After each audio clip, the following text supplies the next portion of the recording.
Todo parecía tranquilo en el vecindario. Las calles seguían su ritmo habitual. Las vecinas se saludaban al pasar. Y las personas mayores abrían la puerta confiadas, creyendo estar frente a una trabajadora social o tal vez una enfermera. Pero lo que encontraron no fue ayuda, fue terror.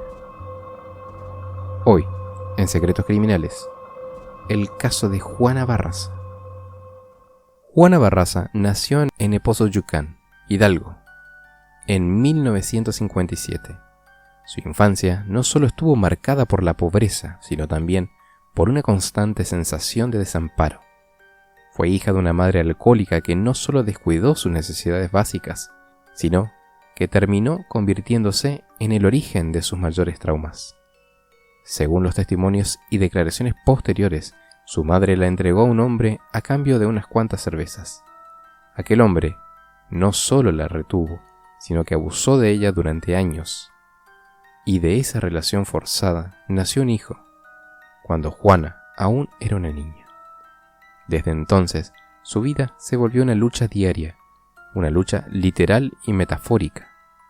Creció con un profundo dolor emocional, sin herramientas para comprender lo que le había pasado y sin nadie que la defendiera. Tuvo otros hijos, vivió relaciones marcadas por la violencia y el abandono, y se convirtió en madre soltera. Trabajó en oficios mal pagados para sobrevivir, pero también encontró un escape en un mundo muy peculiar: la lucha libre. Bajo el nombre de La Dama del Silencio, se subía al ring con una máscara rosada que contrastaba con su pasado.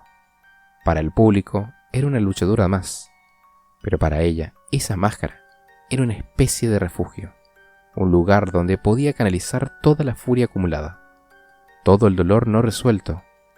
Allí no era una víctima, allí era fuerte, poderosa, invencible. Pero esa fuerza venía de un lugar muy oscuro. Detrás de esa máscara había una historia de abandono, traición y humillación. Y con los años, todo ese resentimiento empezó a buscar una salida. Juana nunca olvidó lo que su madre le había hecho, y con el tiempo comenzó a proyectar ese odio hacia mujeres mayores. A su entender, muchas de ellas le recordaban a su progenitora, mujeres que habían fallado en cuidar, en proteger, en amar. Mujeres que, sin saberlo, se convirtieron en símbolos de todo lo que Juana más despreciaba. Y así comenzó a gestarse una venganza silenciosa, una que no tenía sentido lógico, pero en su mente dolida parecía justificarse. Y mientras el país se preocupaba por otros problemas, en la capital mexicana comenzaba a escribirse una historia que terminaría por sacudir a toda una sociedad. Una historia que uniría dos mundos opuestos, el de la lucha libre y el de una de las series de hechos más impactantes en la historia criminal de México. Entre finales de los años 90 y mediados de la década del 2000, la Ciudad de México fue escenario de una serie de muertes que, al principio, parecían aisladas. Todas las víctimas eran mujeres mayores de 60 años. La mayoría vivía sola y eran halladas sin vida en sus hogares. Lo inquietante no era solo la frecuencia de estos hechos, sino el patrón que empezaba a emerger con el paso del tiempo. El agresor, que en ese momento aún no se sabía que era una mujer, entraba a las casas con relativa facilidad. Ganaba la confianza de las víctimas con excusas creíbles. Se hacía pasar por trabajadora social, enfermera del gobierno o alguien que ofrecía asistencia a adultos mayores. Su objetivo era claro: entrar sin levantar sospechas. Una vez dentro, la escena se repetía con escalofriante precisión.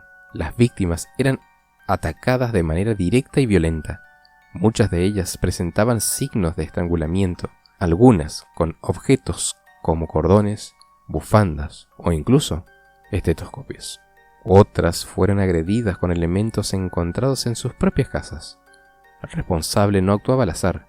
Tenía un método, una motivación y un patrón que sugería una planificación fría y deliberada. La policía, sin embargo, tardó años en reconocer que se trataba de un mismo autor. Durante mucho tiempo las autoridades creyeron que los ataques eran perpetrados por diferentes personas, o incluso atribuían los hechos a robos comunes, pero había algo que no encajaba. En muchos de los hogares no faltaba nada de valor, o si faltaban objetos, eran menores, casi sin importancia. La motivación no era el dinero, era algo más profundo, mucho más visceral. Para el 2003, el número de casos había aumentado considerablemente. Algunos medios ya comenzaban a hablar de un posible agresor serial, y con eso apareció un apodo que marcaría el caso para siempre: la Mataviejitas. Un término sensacionalista, pero que sintetizaba el horror que empezaba a recorrer las calles de la capital. Aquel nombre se volvió un susurro entre las familias, especialmente entre quienes tenían madres o abuelas viviendo solas. El miedo crecía, pero las respuestas no llegaban. Y mientras tanto, la persona responsable seguía actuando en las sombras. En total se estima que hubo más de 40 víctimas durante ese periodo, aunque solo 17 confirmaron oficialmente. La policía de la Ciudad de México fue duramente criticada por su manejo del caso. En un inicio se negaba a aceptar que existiera un agresor serial. La falta de coordinación entre agencias, la desorganización en el manejo de evidencias y los prejuicios sociales jugaron un papel clave para que la responsable pudiera seguir actuando impunemente por años. Uno de los mayores errores fue el perfil inicial que manejaron. Estaban convencidos de que el agresor era un hombre, probablemente disfrazado de mujer. Esto hizo que la verdadera sospechosa pasara desapercibida una y otra vez. También llegaron a detener a personas inocentes con poca o nula evidencia, solo para calmar la presión mediática. El caso alcanzó un punto crítico en 2005, cuando se conformó un equipo especializado para analizar los patrones de los hechos. Finalmente se elaboró un perfil psicológico. Se trataba de alguien con traumas de infancia, que resentía profundamente a las mujeres mayores y que actuaba con una mezcla de odio personal y sentido de justicia distorsionado. Aunque el perfil aún asumía que el autor era masculino, el enfoque cambió. Ahora buscaban a alguien que pudiera integrarse fácilmente en el entorno sin levantar sospechas. La caída de Juana Barraza ocurrió en 2006, por un error. Después de uno de los hechos, fue visto huyendo del lugar por un testigo que alertó a la policía. Fue detenida casi de inmediato, y para sorpresa de todos, la figura que se ocultaba tras tantos años de miedo era una mujer, y no una desconocida. Su rostro resultó familiar para algunos. Había sido luchadora, incluso había aparecido en eventos públicos. Su identidad derrumbó todas las teorías previas. Era el golpe final para una investigación que había ignorado por años lo que estaba frente a sus ojos. El 25 de enero del 2006, una llamada cambió el curso de la historia. Una mujer mayor fue hallada sin vida en su hogar en la colonia Venustiano Carranza. Y esta vez había un testigo, alguien que vio a una mujer salir apresuradamente del lugar. La policía actuó con rapidez y al poco tiempo lograron interceptarla. No parecía nerviosa, no parecía asustada, parecía alguien acostumbrada a huir. Cuando revisaron su bolso, encontraron documentos de la víctima, y lo que vino después desconcertó a todos.